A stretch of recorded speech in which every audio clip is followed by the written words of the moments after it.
Hi, and thanks for joining us at Scruffy Politics. This is Stimpy over here in the suburbs of Detroit, and Steve-O over there in the suburbs of Illinois, Chicagolandish. So the hot topic right now is this situation with Tulsi Gabbard, the DNI for the Trump administration, had a press conference today and has released about 200 documents in which she claims that President Obama and his top staff are all involved in, I guess you could call it a plot, but essentially what she's alleging is that they, intelligence community had put forth a daily briefing that said that Russia was trying to meddle in our election, but just sow chaos on a small scale, really, through Facebook ads, and that they weren't really leaning towards one, they weren't trying to help one candidate over the other, and that basically they thought Hillary was going to win. Well, they had that changed, and they asked for a new intel brief that basically said the Russians did meddle in the election, and they were doing it on behalf of Donald Trump, that they wanted Trump to win. And that's where, things get a little crazy. So they're saying they have emails and documents, and they're saying this was personally requested by Barack Obama. So I don't know. Steve, give us your take on all that. Oh, I think this is a whole lot of fluff to distract the American public about all the other issues that are happening around Trump. Epstein, his ICE and immigration going on now, arresting people who are even legal citizens, and there's mistakes going on. And although I did find something here, this is there's a quote. Nothing in this document issued last week undercuts the widely accepted conclusion that Russia worked to influence the 2016 president election, but did not successfully manipulate votes. These findings were affirmed in 2020 report by the bipartisan Senate Intelligence Committee led by then Chairman Marco Rubio. So that is what a lot of people are saying. So I just find it funny how now, all this stuff about Obama, when Obama's minding his own business right now, I think it's a lot of fluff. The thing is, what they're alleging is that they have new documentation. So, it's fine to say that Marco didn't think there was a problem back then. But, again, all this stuff lives on servers. So if you know how to look for it and you can find it, none of it goes away. None of it dies. And that's what they're alleging, that they have new. But really, I just want to emphasize one point. Even just to think about what they're saying. So they said that January 6th was an insurrection because random people without any organization showed up at the Capitol with flags. And the Democrats, for years after, said that was an attempt to overthrow the government. Now, to me, it wasn't a very good attempt because they didn't have any weapons. They weren't organized. Had they actually taken over the Capitol, what would they have done when the police actually showed up in full force? Or what would they have done when the military showed up? Like, were the MAGA people planning on running the government from the Capitol? And how were they going to get food and water? It just doesn't make sense. But what they're alleging here is that the president, the vice president, the DNI, the head of the FBI, and the head of the CIA all said that we don't like America's choice, who they just voted for president, because he's not one of us. He's not a government person. So we have to do something about that. And it's perfectly encapsulated of the words of the FBI guy, Peter Strzok, when he said, we have a plan. We have a plan to stop this. Well, now it turns out that they were working on that plan. They were like, we're going to find a way to get this guy out of here. And it just went into this whole Russia hoax. It's crazy when you think there's media journalists right now who have awards sitting on their shelf at home in their office for their incredible writing on a fake story. It was a fake story. And they have the award, the prize, sitting on their shelf for something that didn't exist, that Hillary Clinton paid for. She paid for the report. Okay. What? The main guy in the Steele dossier, Danchenko, was being paid by the FBI. Okay, They were paying him to tell them lies. Okay, That's mind-blowing to me. Okay. So And what did they get Trump on? Why is Trump a 30 times 6 convicted felon? Because for writing a check. It was a counting error on a check. If only the MAGA crowd could be as passionate about the Epstein files. So this again. A lot of people are saying that, yes, that it's a distraction about the Epstein files. Because what do we as Americans care more about? Something Tulsi Gabbard is chewing about and talking about, and Trump, I really don't give a damn about Jeffrey Epstein. The guy was a creep. He's dead. I mean, I don't know. The Epstein files has more. There's people on those Epstein files. Don't you want to know if they're in the government working? I mean, that's kind of scary that all of a sudden there's no more Epstein files, and all of a sudden now, what I want to be done with the Epstein files is anybody that now believe, oh, Epstein committed suicide. Epstein's brother knows that's full of bullshit. He said that Epstein and Trump were best friends and they always hung out, and so this Obama thing right now is to distract us right now. It's to distract us from the economy, the higher prices at the stores, the immigration issues that are happening right now.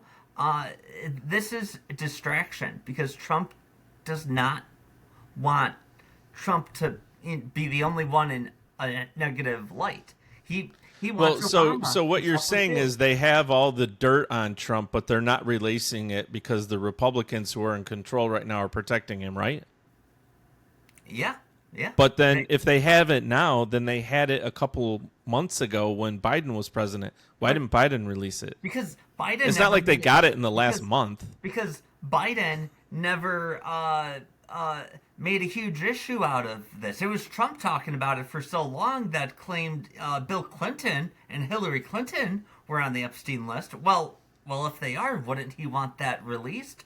But I think what's happening is Trump is finding out that his name is on the Epstein files a lot, and I mean, Pam Bondi, who is hired by Trump, is listening to Trump.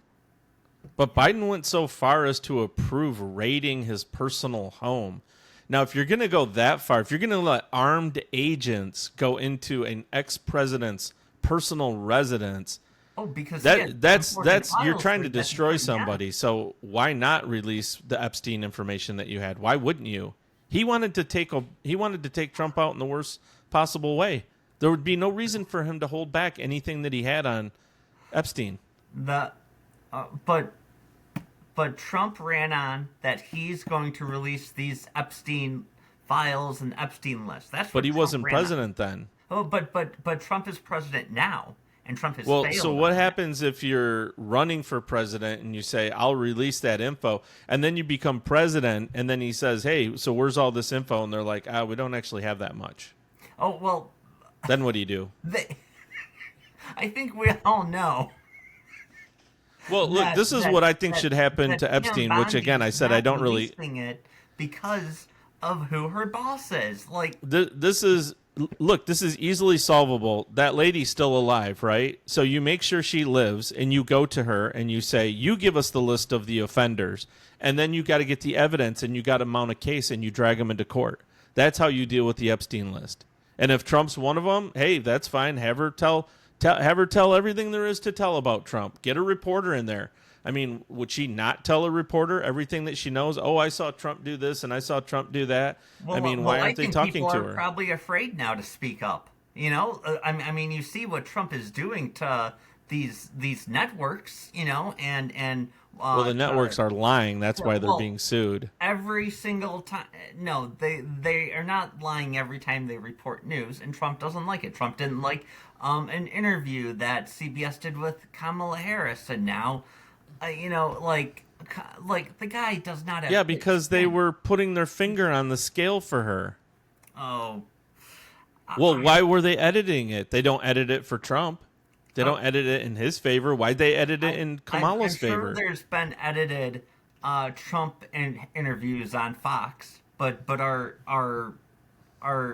it's Hey, if they did come out, the Democrats would be fine to sue then. Trump But needs we didn't get proof of that. Trump- We got proof that CBS was in favor of Kamala, Trump and they is were on- editing the software, or the tape to help her.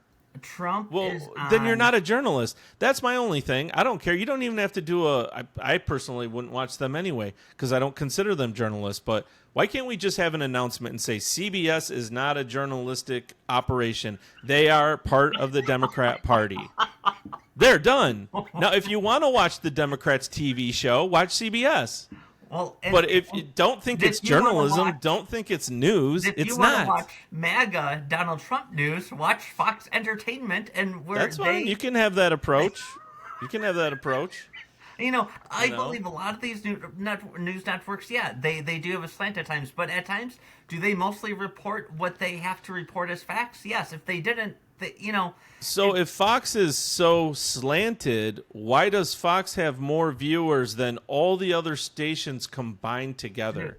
When you put all those stations together, they still don't have as many viewers as Fox. don't know. More because people in America watch Fox maybe- News by far. maybe It's not even those close. people- maybe it's those people that don't work and they just watch TV all the time. I don't know. I but mean, that's to me, still- that's okay, the I'm View crowd. joking The there, people but- who watch The View are the people who never work. But But I mean, I know you had an issue about the Stephen Colbert thing. I don't know if you heard the stats. I think they released some of that information. Did you know that there was 200 employees working on the Stephen Colbert show, and they said they were losing like $50 million a year or something like that? Yeah, I mean, so- it was hemorrhaging cash. and if they are, then okay, then that's a business decision. But it However, also- was this also a business decision right after Colbert spoke up about CBS settling or Paramount settling with Donald Trump for $16 million? It happened just right after that. So of course people are going. Maybe to it was question both. it. Well, to me, it also proves their political bias, because why would you have a show where you're losing that much money? Why would you have a show like that? The only reason it makes sense to me is you're okay losing that kind of money because, number one, you have it to lose, and number two, you wanted that political viewpoint out there. And- You wanted Stephen Colbert on the air making those points, so you're okay with the fact that you're losing $50 million. That, to me, says why they let it go on for so long. Or I think Like- that's why all these places, I mean, I think- perfect example, look at some of the people, what they're paid on MSNBC, but they don't have the viewership. So why would you pay somebody premium dollars when they're not getting the audience? It's because somebody high up in those news organizations says, we need these Democrat talking points out there. This is important to us Well- politically, that people hear this stuff. yeah. So Well, they put it out there, that- even at a loss to themselves. that media conversation, I think our next episode, because our episode is coming to a close right now, and I would just be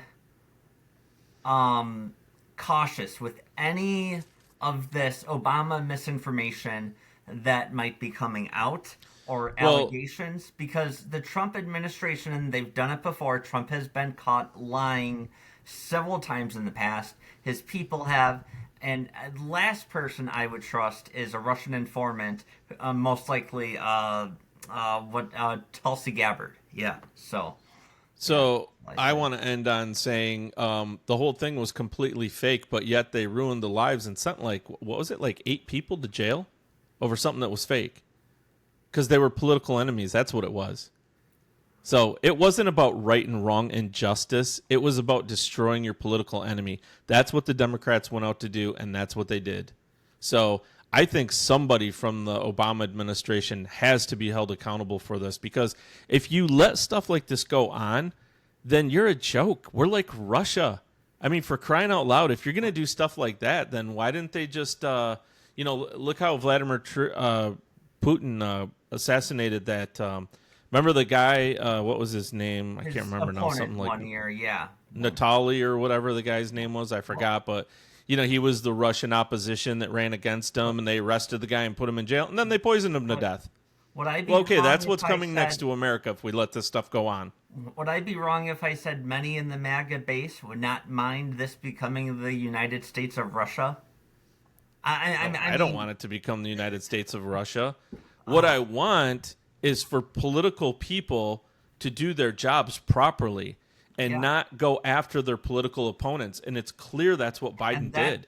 And it's clear that's what Obama did. And that includes the House Republicans who decided to go on summer recess early because because of all this Epstein talk. They can't handle it.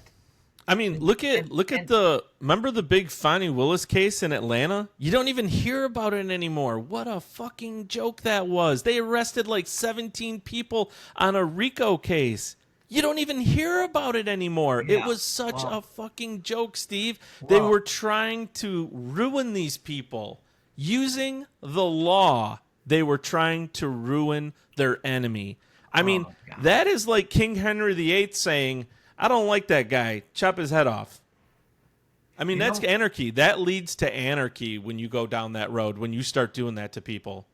You know what you and I both keep in mind, most of those people did not have Donald Trump's resources. So most of those people right now are probably officially broke because they'll have to pay millions of dollars in legal fees for Fannie trying to get Trump. Do you know what you and I are both really good at? The What? Midwestern goodbyes, where you say we gotta go, but then one more thing. So Yeah. All right, we'll cut it here. Episode. All right, bye.